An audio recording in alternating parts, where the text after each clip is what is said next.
आपका स्वागत है आपके अपने YouTube चैनल महाअध्ययन में। वीडियो को लाइक करें और अगर अभी तक चैनल को सब्सक्राइब नहीं किया है तो सब्सक्राइब कर दें। आज हम करने जा रहे हैं हमारी छठी कक्षा की हिंदी की वर्कशीट, जिस पाठ का नाम है हमारे नादान दोस्त। आज हम भाग 1 पढ़ने जा रहे हैं, मतलब हम अपना पाठ शुरू कर रहे हैं और हमारे कार्यपत्रक का नंबर है 8 और आज तिथि है 20 अक्टूबर। हमारा यह पाठ बसंत नाम की जो हमारी पुस्तक है उससे लिया गया है और हमारे पाठ का नंबर है 3 और हमारी जो कहानी है, हमारी कहानी का नाम है नादान दोस्त और कहानी को लिखा है श्री मुंशी प्रेमचंद जी ने। जिस तरह हम हमेशा अपने दोस्तों की मदद करने के लिए तैयार रहते हैं, उसी तरह इसी कहानी में एक केशव है और दूसरी श्यामा। वो भी अपने दोस्तों की मदद करना चाहते हैं, लेकिन हमें देखना ये है कि ये उनके दोस्त कौन हैं और ये उनकी मदद किस तरह करते हैं। तो चलो शुरू करते हैं। केशव के घर कार्निस के ऊपर एक चिड़िया ने अंडे दिए थे। अब यहाँ पर लिखा है कार्निस। ये कार्निस क्या होती है? जो हमारी घर की दीवार होती है और दीवार के ऊपर जो छत है, इस छत पर यहाँ पर अगर आपने कभी देखा होगा, जैसे इमारतें होती हैं उनमें यहाँ कुछ डिज़ाइन जैसा बना होता है इस हिस्से में।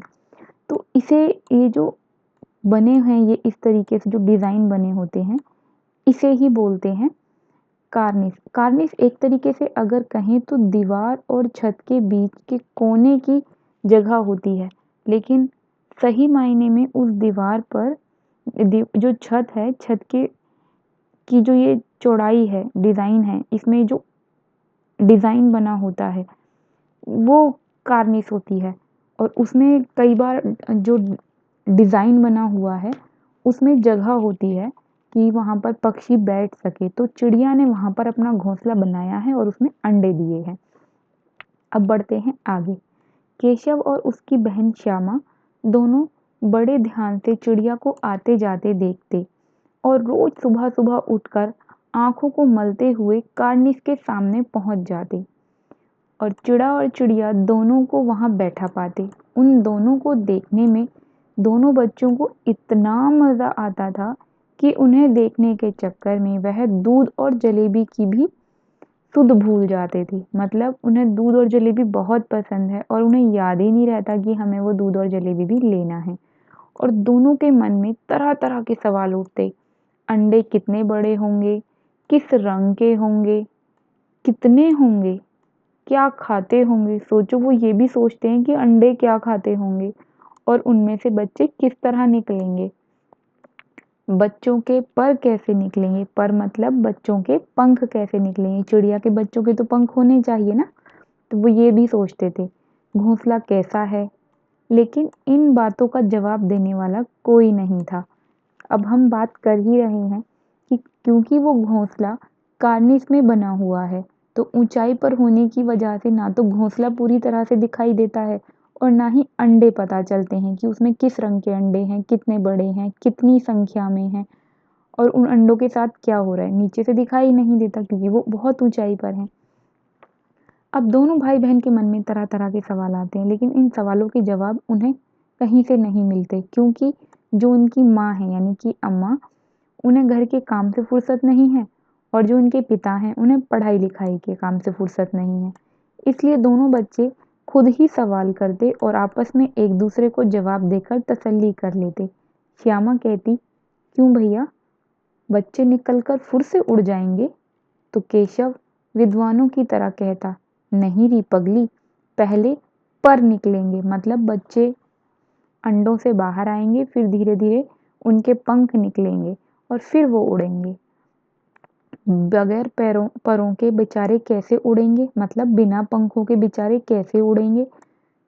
श्यामा बोलती, बच्चों को क्या खिलाएगी बेचारी, मतलब श्यामा फिर पूछती, चिड़िया बच्चों को क्या खिलाएगी। तो केशव के पास भी इस मुश्किल सवाल का जब कोई जवाब नहीं होता, तो वह भी चुप रह जाता। इस तरह 3-4 दिन गुज़र गए। दोनों बच्चों की जिज्ञासा, जानने की इच्छा, जिज्ञासा मतलब जानने की इच्छा दिन-दिन बढ़ती ही जाती थी। अंडों को देखने के लिए वे अधीर हो उठते, अधीर मतलब व्याकुल हो उठते, परेशान हो उठते। उन्होंने अनुमान लगाया कि अब बच्चे ज़रूर निकल आए होंगे। अब उन्होंने सोचा अब कई दिन बीत गए हैं तो पक्की बात है अंडे से बच्चे बाहर आ गए होंगे। और अब वो ये सोच रहे थे कि बच्चों को चारा कहाँ से मिले, मतलब बच्चे अब खाएँगे क्या?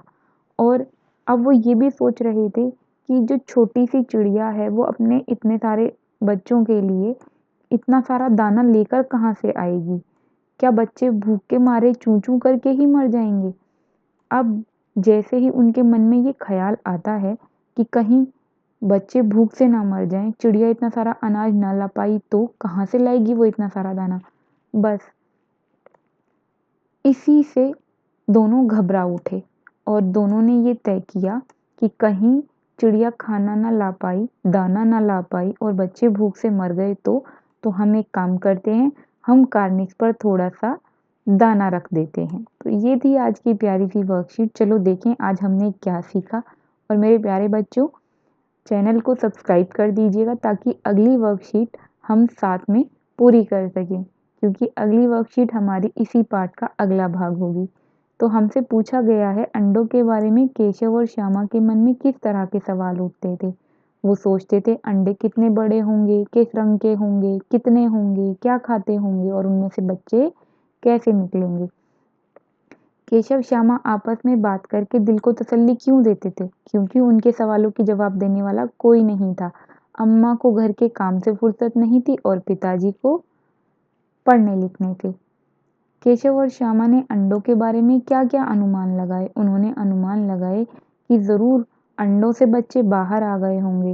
बेचारी चिड़िया दाना कहाँ से लाएगी? बच्चों का पेट कैसे भरेगी? कहीं बेचारे बच्चे चूँ-चूँ करके मर तो नहीं जाएँगे? अब अब हमसे पूछा गया है अगर श्यामा और केशव की जगह आप और आपका मित्र होते तो क्या करते? और क्या अनुमान लगाते? तो सीधी-सी बात है हम भी वही सब सोचते जो केशव और श्यामा सोच रहे हैं और फिर हम क्या करते? हम भी बच्चों के लिए, चिड़िया के बच्चों के लिए और चिड़िया के लिए दाना-पानी का इंतज़ाम करते और उनके पास रख देते। अब हमसे कहा है कि पाठ घर में गर्मी के दिनों की चर्चा है। मतलब ये जो घटना घटी उन दिनों गर्मियों के दिन थे। तो हमसे कहा है कि अगर सर्दी या बरसात के दिन होते तो क्या होता? तो सीधी-सी बात है, अगर गर्मी या बरसात के दिन होते तो बहुत ही समस्या हो जाती, क्योंकि बारिश के दिनों में तो चिड़िया के पंख गीले हो जाते। वो कैसे उड़ती और कैसे दाना लाती, और सर्दियों में तो बहुत ठंड होती है। उनका उनको उन जो पक्षियों के लिए भी उड़ने में काफ़ी समस्याएँ होती हैं। कोहरा होता है, उसमें हल्की नमी होती है, उससे भी पंख गीले होते हैं। तो आंसर है इसका हमारा ये। मैं उम्मीद करती हूँ मेरे प्यारे बच्चों आपको इस वर्कशीट से अपना काम करने में मदद मिली होगी, तो फटाफट से वीडियो को लाइक कर दें। आपने अगर अभी तक चैनल को सब्सक्राइब नहीं किया है तो वीडियो के नीचे आ रहा है सब्सक्राइब का निशान, रेड कलर का बटन को क्लिक करें। चैनल सब्सक्राइब होते ही उसका बटन बदल जाएगा। चैनल को सिर्फ एक ही बार सब्सक्राइब करना है और ज्ञान बाँटने से बढ़ता है, इसलिए वीडियो को अपने और दूसरे सेक्शंस के फ्रेंड्स के साथ शेयर करना बिल्कुल भी ना भूलें। वीडियो के नीचे है शेयर का एक बटन निशान, उसे क्लिक करें और वीडियो को शेयर करें। फिर मिलते हैं ऐसी ही अच्छी सी वीडियो के साथ। तब तक के लिए थैंक यू।